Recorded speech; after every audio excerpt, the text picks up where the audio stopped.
TRS చెప్తూ ఉంది 16 సీట్లు మావే, అందులో ఎలాంటి సందేహం లేదు, మాకు ప్రత్యర్థులే లేరు తెలంగాణ రాష్ట్రంలోని. దీనిపై మీ రియాక్షన్ ఏంటి?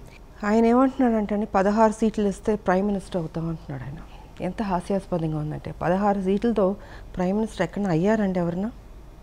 ఇప్పుడు 80 సీట్లు యూపీఏలో ఉంది, తమిళనాడులో ఇంచుమించు 40 ఉంది, ఇలా అనేక చోట్ల 40లు 39లు ఇలా ఉన్న చోట్లే వాళ్ళ వల్ల కావట్లేదు.